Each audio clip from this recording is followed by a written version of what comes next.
आज का हमारा टॉपिक है डिफरेंशिएशन। इस लेक्चर में हम डिफरेंशिएशन की डेफिनेशन पढ़ेंगे, इसका फॉर्मूला डिस्कस करेंगे, डिपेंडेंट और इंडिपेंडेंट वेरिएबल्स को डिस्कस करेंगे। तो चलिए सबसे पहले हम डिफरेंशिएशन की डेफिनेशन पढ़ते हैं।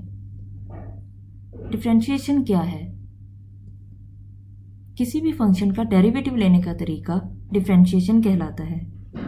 यानी आपके पास कोई फंक्शन है और आपको उसका डेरिवेटिव फाइंड करना है।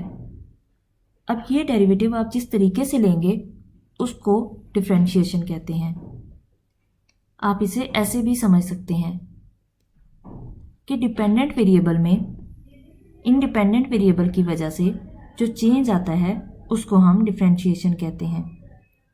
और ये चेंज किसी फॉर्मूला के थ्रू आता है। वो फॉर्मूला कौन सा है, हम उस फॉर्मूला को देखते हैं। जैसे आपको डेरिवेटिव फाइंड करना है y का, और y क्या है? y फंक्शन है x का, और आपको विद रिस्पेक्ट टू x इसका डेरिवेटिव लेना है। तो इसके लिए आप ये फॉर्मूला यूज़ करेंगे।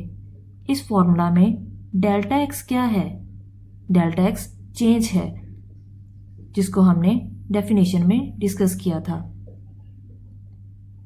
डेल्टा x को इंक्रीमेंट भी कहते हैं।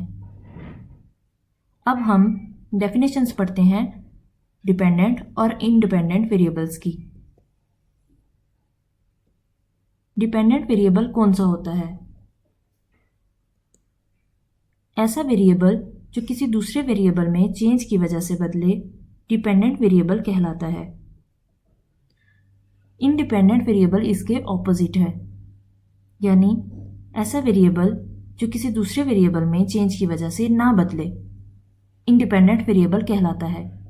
आप इसकी एग्जाम्पल डिस्टेंस और टाइम से भी ले सकते हैं। जैसे आपको ये डिस्टेंस कवर करना है। स्टार्टिंग पॉइंट में टाइम क्या होगा? टाइम 0 होगा। लेकिन 30 मिनट चलने के बाद आपका डिस्टेंस कम रह जाएगा,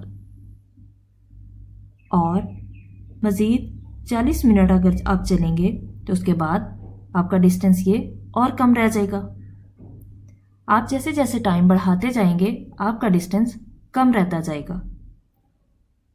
इसका मतलब क्या हुआ कि डिस्टेंस डिपेंड कर रहा है टाइम पे। इसको हम वेरिएबल्स में कैसे देखेंगे? फॉर एग्जाम्पल, यहाँ पे y आपके पास कोई फंक्शन है और वो फंक्शन है x²।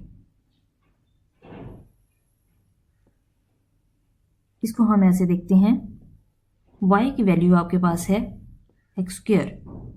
सबसे पहले आप x की जगह 2 पुट करके देखें। आपके पास y का आंसर क्या आएगा?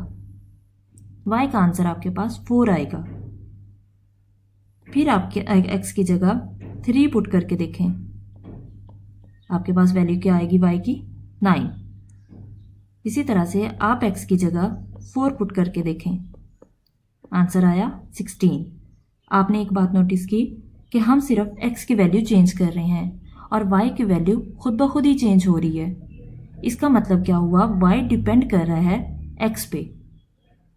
तो x और y में से कौन सा डिपेंडेंट वेरिएबल है और कौन सा इंडिपेंडेंट वेरिएबल है?